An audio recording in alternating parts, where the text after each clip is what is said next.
guys! Magandang araw!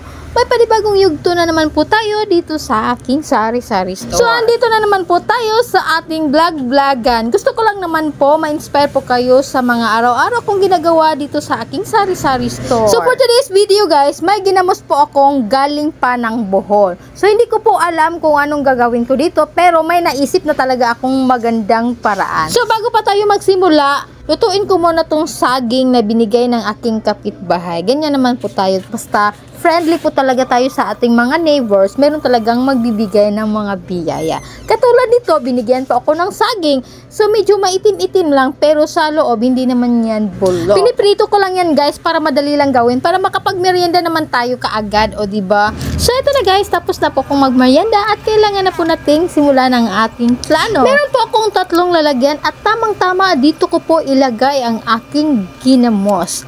So, ang ginawa ko po dito guys, dahil wala po akong malaking imbudo, so nilagay ko muna siya sa plastic. Tapos, butasan ko po yung dulo ng plastic para naman po mailagay ko ng maayos ang aking ginamos sa lalagyan na hindi po magkadumi-dumi ang gilid. O diba? Ganyan lang talaga yan guys, para-paraan lang. Para naman sa ganun, may diskarte ka kung paano mo talagang mailagay mo ng maayos yung ginamos mo na hindi ka magkadumi-dumi. Sa mga gustong mag-business dyan at gustong magkaroon ng label, simple lang ang gawin nyo. Bumili kayo ng isang balding ginamos, tapos i-repack nyo. Tapos gumawa po kayo ng magandang layout para naman po sa ganun maging presentable po ang ginamos ninyo.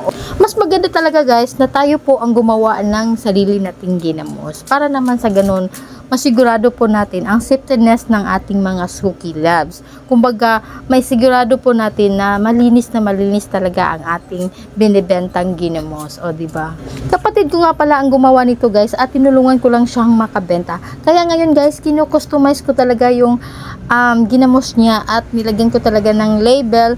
Tapos, yon minamarket ko na yung ginamos niya para naman sa ganun maibenta ko ng maayos. O, sa mga naghahanap dyan at gustong bumili ng lalagyan at pang-seld ng takip, mabibili mo yan sa online.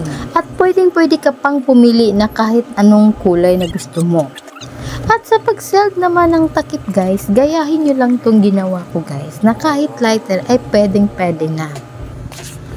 At sa ganitong paraan guys, ay pwede ka na talagang magkaroon ng sarili mong business.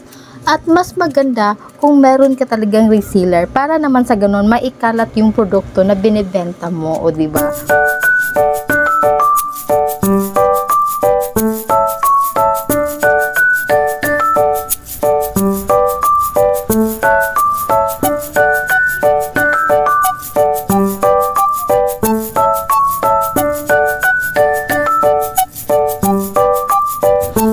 Tapos na pong malagyan ng seld ang lahat ng takip, so lalagyan po natin ng label para naman sa ganon madaling makilala ng mga tao ang produkto mo.